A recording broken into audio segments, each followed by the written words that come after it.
After years of living and dying on the streets, Toronto's homeless built their own community on the shores of Lake Ontario. It was called Tent City. It was an act of defiance and independence, and it impressed a young writer named Shaughnessy Bishop Stall. He wanted to know how they lived. There was only one way to find out. He moved in and spent nearly a year in their world. He's written a book, Down to This. Carol Off talked to him about his time in Tent City.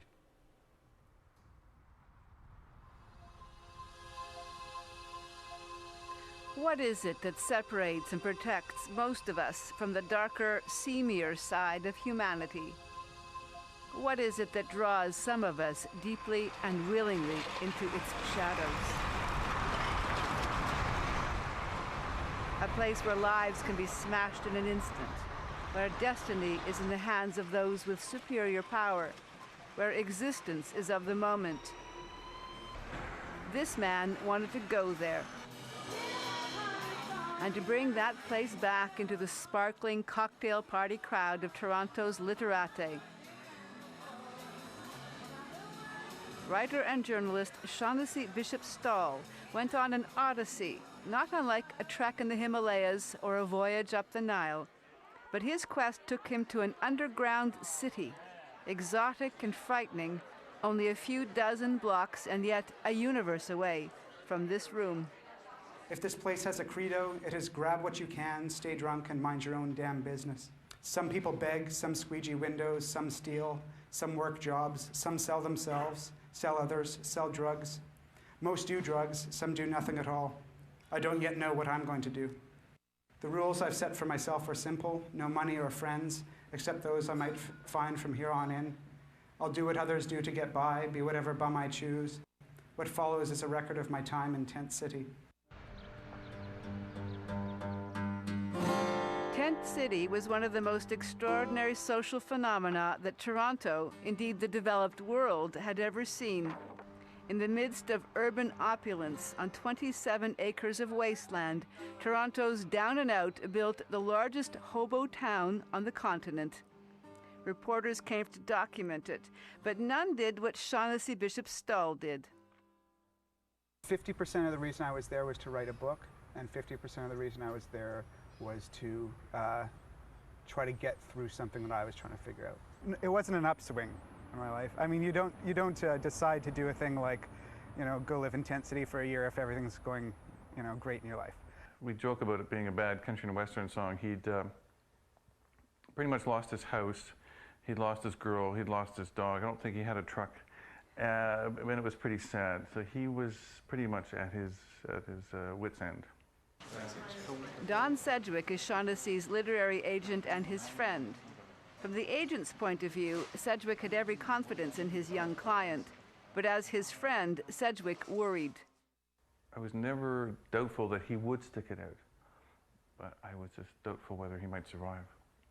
There were some very frightening people down there.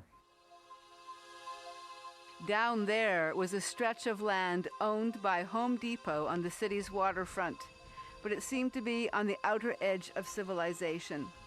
Shaughnessy brought with him a few clothes and a pile of pens and notebooks. He abandoned himself to the underworld of the bums, beggars, hustlers, petty criminals, and drug addicts who lived there. He wrote constantly, characters worthy of a Charles Dickens novel. Shaughnessy had only one contact with his past life. I was his very thin thread to the outside world. I was the only person that he could in any way draw on, but even that, the deal was that he couldn't contact me to bail him out.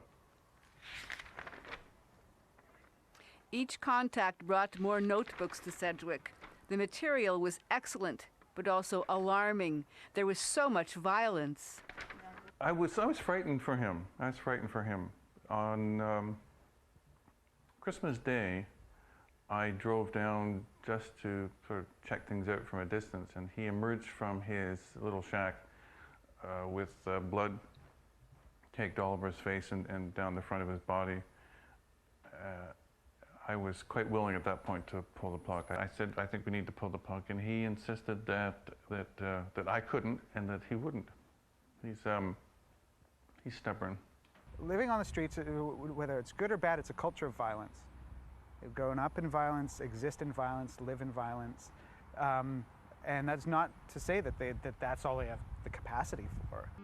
I think it probably took a good 6 months for me to really be accepted as one of the crew down there. And there was a generosity there. The residents of Tent City made up the ever-changing laws as they went along. Sanitation and public works were capricious at best. But within the barely controlled anarchy, Shaughnessy detected an innate social order, human beings trying to live together with some dignity. They helped him build his house and taught him how to survive. People down here have been mangled and beaten throughout their lives, but that doesn't mean they're just victims. They are also aggressors and fighters. They mangle, they beat themselves and beat others for reasons far more complex than a lack of housing and rights. If you don't acknowledge that the flock you're trying to lead is made up of thieves, liars, drug dealers, pimps, and addicts, then you can't tell when they're being kind or generous or brave or superheroes. That's in my shack. Yeah. Shaughnessy was nervous when he eventually told the Tent City people he was writing a book, but they had already accepted him as one of them. Goran Pekovsky took the evocative photos printed in Down to This. The book captures the spirit of the place, warts and all. Reporters and camera crews from as far away as New York and Australia made their way to Tent City. Some would pay for interviews, and Shaughnessy was amused to hear his new friends invent some fantastic tales for the journalists. One thing that's important, I think, is the realization of the amount of spirit and humor. Like, the fact is, I laughed more, you know, in 10.5 months in Tent City than I probably did for the 10 years before that. He lived that life wholeheartedly.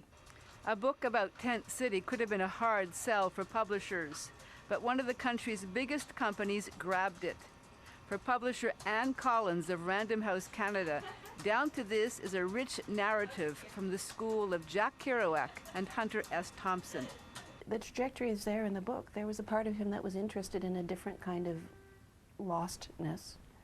And the fact that he came back from there is wonderful. I mean, I think to get a piece of work like this, part of Shaughnessy had to want to be obliterated in the way some of the people in Tent City are obliterated. That's how he made the connections he made with them. The narrative began to emerge when he realized that he had to have support systems there. And in order to have support systems in a community like Tent City, you need to do things, frequently illegal things, that will prove your worth, your value. And as he undertook some of these, we'll call them adventures. Some of them criminal adventures. Some of them criminal adventures, yes. And then the stories began to emerge. Shaughnessy had decided he would do whatever the others did. His adventures go as far as carjacking, something he had no stomach for, especially on one occasion when a stolen van was full of children's Christmas presents. So Shaughnessy opted to join the panhandlers on city streets. That's one of the hardest jobs in the world. I mean, yeah, it's extremely, it's emotionally exhausting. It's really hard to keep your spirits up. I mean, I started off trying to do it, you know, convince myself, okay, it's an acting gig, you know. And, you know, I dance around, tell jokes and all of it. But you realize nobody else knows or feels you're acting. It's you asking them for money, and it's hard to beg. Why is it hard to beg? You have to relinquish your pride. Tent City people salvaged bits of wood to build houses and found discarded furniture. Shaughnessy says there was always free food to get from somewhere, but by midwinter, he got a taste of what it is that kills so many homeless people. It was very, very cold. I got carbon monoxide poisoning from a kerosene heater and just, went completely nuts for a good week or so. After that, got a hold of a propane tank, which didn't, same kind of thing because I was in a very enclosed little shack that I built for myself. Eventually got a hold, thanks to some donations, a wood stove, but had to remodel my shack to fit the wood stove so I could have both a bed and a stove. But warmth, God, it's hard. It's so hard to stay warm in Canada if you don't have a house. It's just impossible.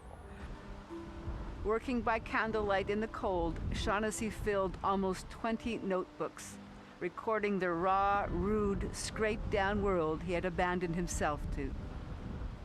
I tried to write every day.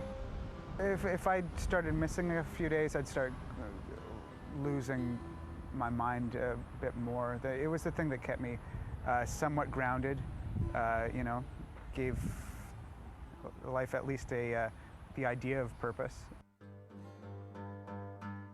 Summer brings relief. Shaughnessy's home is well established, but new people are moving in all the time. The precarious community, with its simple joys, sorrows, generosity, and pain, is broken by forces beyond their control. These people had built something unusual, something brave, something extraordinary in the middle of this urban community that was meaningful to them. What changed was the crack came to Tent City in the form of about 5, maybe 6 different crack dealers in a 27-acre area, which, you can imagine how volatile that was. When the dealers moved in, the kindness really left. And people who Shaughnessy has viewed as friends and damaged but kind of noble have been totally undermined by their addictions and have become sort of gophers for the dealers. And the end of Tent City is about commerce, drugs and commerce moving in, dealers moving in a big way, and no social agency or organization or cops being able to step in and do anything about that. And the little homegrown order inside Tent City collapsing under the weight. On September 24th, 2002, after nearly 5 years of existence, Tent City, which didn't have tents and was not a real city, came to an end. Police, along with a private security company hired by Home Depot, evicted people from this shantytown. It's my home! And bulldozed it. The residents found themselves a part of a universal experience of homeless people everywhere. I was immediately in a state of shock. I think that there's a fundamental psychological breakdown that happens if you are forcefully removed from your own home, especially if you built it. And to have that compounded by everybody you love around you going through the exact same thing, I mean, it's I should take another psych class, but it's probably in Psych 101, the understanding that we remove you from your place and forcefully not let you get back to it, you fall apart. Ironically, it provided a kind of ending to the story which was never anticipated, because the people from Tent City, where were they going to go? With the media's spotlight on the story of the Tent City evictions, suddenly there was a housing task force in Toronto and affordable accommodations. Shaughnessy was at first highly skeptical. He didn't believe that all these people needed was simply a roof. I was amazed by the fact that I'd say close to 50% of them were doing better than they were in Tent City. Granted, Tent City wasn't doing so well near the end.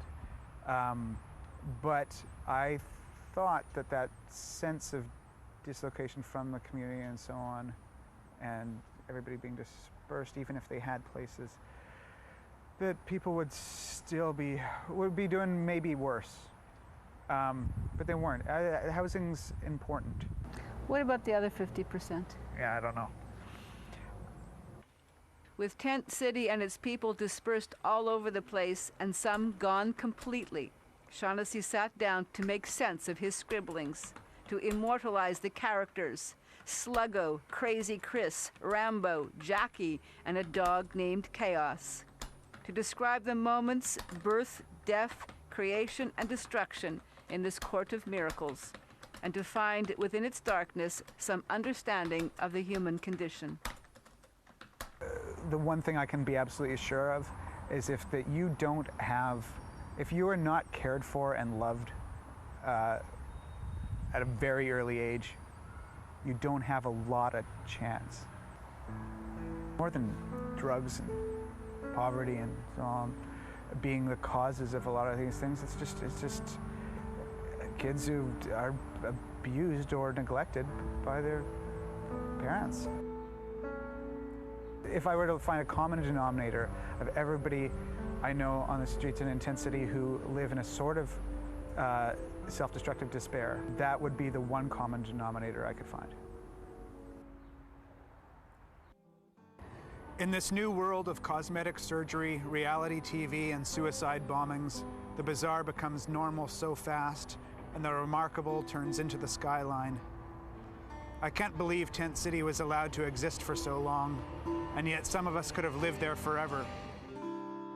Those quiet, still moments when I'd walk out of my shack and breathe the night air. It was a breath like no other. The wilderness and the city together, the breeze off the lake and the hum of the overpass, the fire barrels crackling and the moonlight on the water. The air felt both infinite and volatile, like we'd slipped from the edge of this world onto a whole other planet. And I will always miss that place. For The National, I'm Carol Off. That's The National for this Friday. I'm Peter Mansbridge. Thanks for watching.